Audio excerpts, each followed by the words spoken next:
Cumbres borrascosas, por Emily Bronte. Capítulo primero.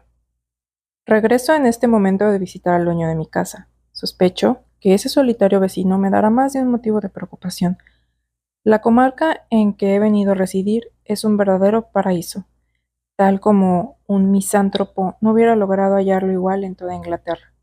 El señor Heathcliff y yo podríamos haber sido una pareja ideal de camaradas en este bello país. Mi casero me pareció un individuo extraordinario. No dio muestra alguna de notar la espontánea simpatía que experimenté hacia él al verle.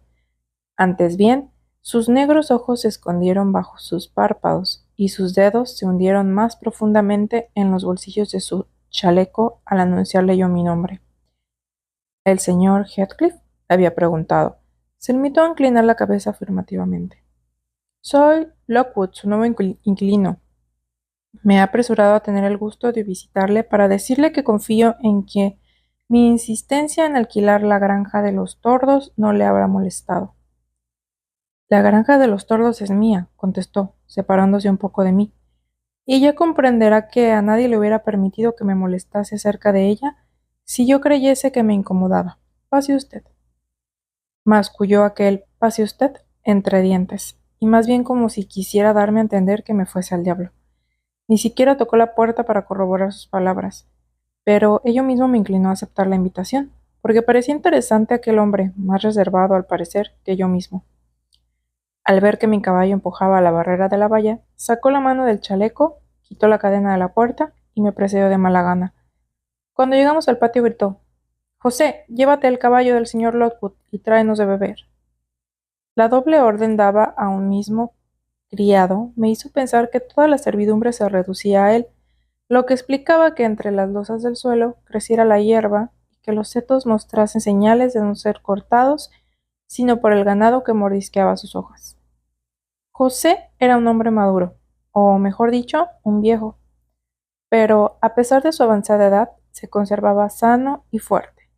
«Válgame el señor», murmuró con tono de contrariedad, mientras se hacía cargo del caballo, a la vez que me miraba con tal acritud que me fue precisa una gran dosis de benevolencia para suponer que impetraba el auxilio divino, a fin de poder dirigir bien la comida y no con motivo de mi inesperada llegada.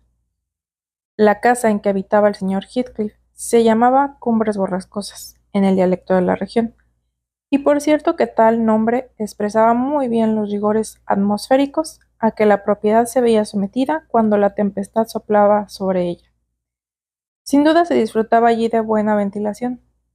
El aire debía de soplar con mucha violencia, a juzgar por lo inclinados que estaban algunos pinos situados junto a la casa, y algunos arbustos cuyas hojas, como si implorasen al sol, se dirigían todas en un mismo sentido.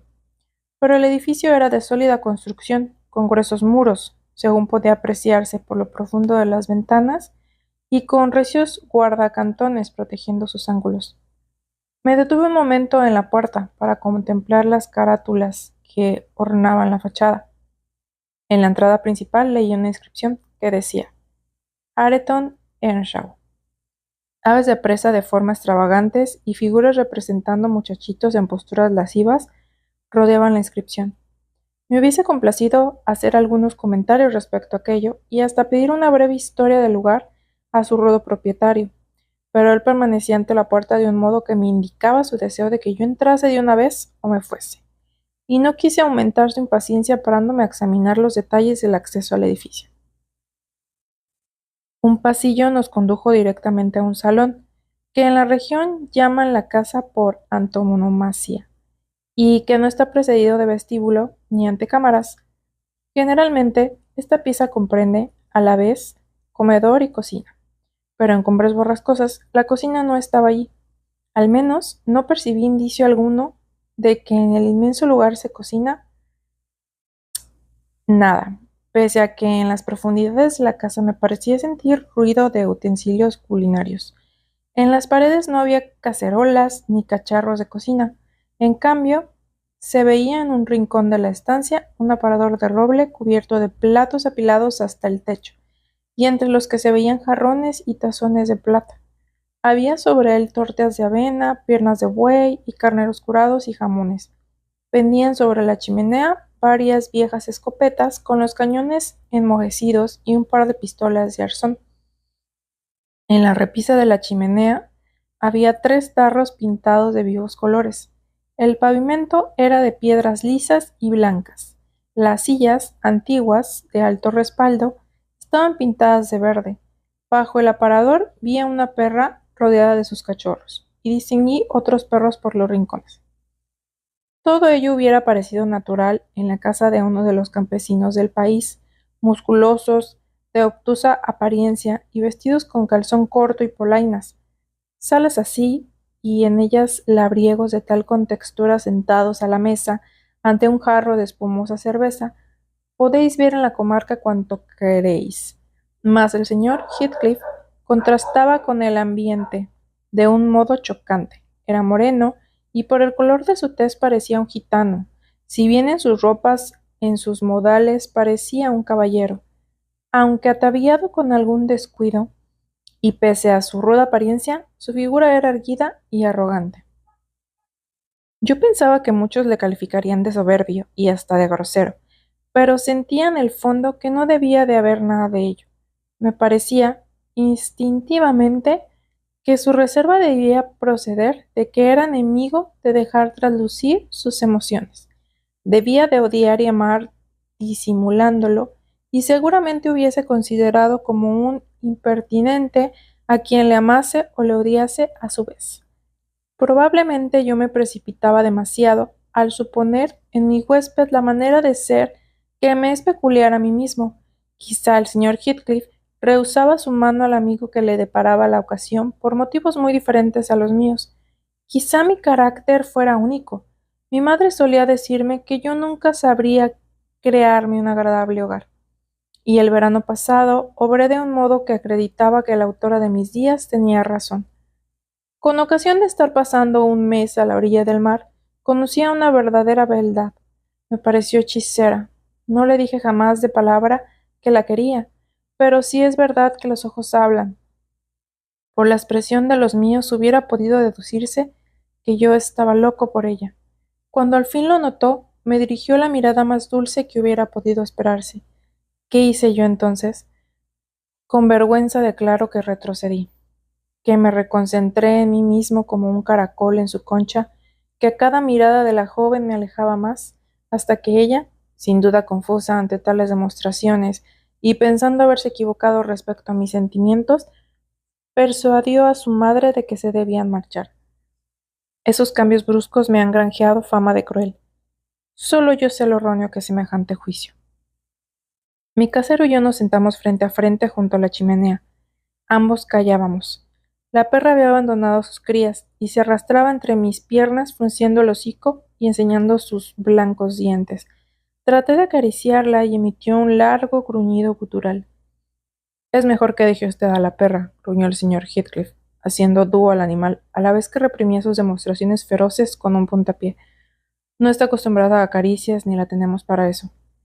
Se puso en pie, se acercó a una puerta lateral y gritó: «¡José!». Percibimos a José murmurar algo en las profundidades de la bodega, pero sin dar señal alguna de acudir. En vista de ello, su amo fue a buscarle, dejándome solo con la perra y con otros 2 perros mastines, que vigilaban atentamente cada uno de mis movimientos. No sintiendo deseo alguno de trabar conocimiento con sus colmillos, permanecí quieto, pero creyendo que las injurias mudas no les ofenderían, comencé a hacerles guiños y muecas. La ocurrencia fue infortunada. Algunos de mis gestos debió molestar sin duda a la señora perra, y bruscamente se lanzó sobre mis pantorrillas. La rechacé y me apresuré a interponer la mesa entre los dos. Mi acción revolucionó todo el ejército perruno. Media docena de diablos de 4 patas, de todos los tamaños y edades, salieron de los rincones y se precipitaron en el centro de la habitación. Mis talones y los faldones de mi casaca constituyeron, desde luego, el principal objetivo de sus arremetidas. Empuñé el atizador de la lumbre para hacer frente a los más voluminosos de mis asaltantes, pero, aun así, tuve que pedir socorro a gritos. El señor Heathcliff y su criado subieron con exasperante lentitud las escaleras de la bodega, a pesar de que la sala era un infierno de gritos y ladridos. Me pareció que los dos hombres no aceleraban su paso en lo más mínimo. Por fortuna, una rozagante fregona acudió con más diligencia. Llegó con las faldas recogidas, la faz arrebatada por la proximidad de la lumbre y con los brazos desnudos. Enarboló una sartén y sus golpes, en combinación con sus ásperas palabras, disiparon la tempestad como por arte de magia. Y cuando Heathcliff entró, en medio de la estancia solo estaba ya conmigo la habitante de la cocina, como el mar después de una tormenta. ¿Qué diablos pasa?, preguntó él con un acento tal que me pareció intolerable para proferirlo después de tan inhospitalaria acogida. Verdaderamente se trata de diablos, repuse. Creo que los cerdos endemoniados de que hablan los evangelios no debían albergar más espíritus malignos que estos animales de usted, señor. Dejar entre ellos a un extraño es como dejarle en compañía de una manada de tigres. No suelen meterse con quienes están quietos, advirtió Heathcliff. Los perros hacen bien en vigilar. ¿Quiere usted un vaso de vino? No, gracias. ¿Le han mordido? Si me hubiesen mordido, habría visto usted en el culpable las señales de mi réplica. Heathcliff hizo una mueca. Bueno, dijo. Está usted algo excitado, señor Lockwood. Beba un poco de vino.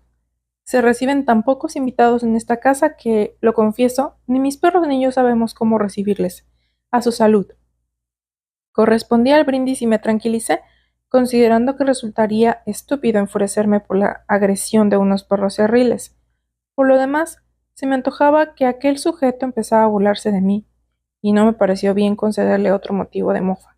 Él, por su parte, pensando probablemente que constituiría una locura ofender a un buen inquilino, suavizó un tanto el laconismo de su conversación y comenzó a tratar de las ventajas y desventajas de mi nuevo domicilio, tema que sin duda supuso que sería interesante para mí. Me pareció entendido en las cosas de que hablaba, y me sentí animado a anunciarle una segunda visita para el día siguiente.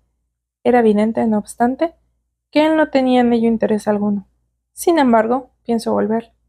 Resulta asombroso lo muy sociable que soy comparado con mi casero.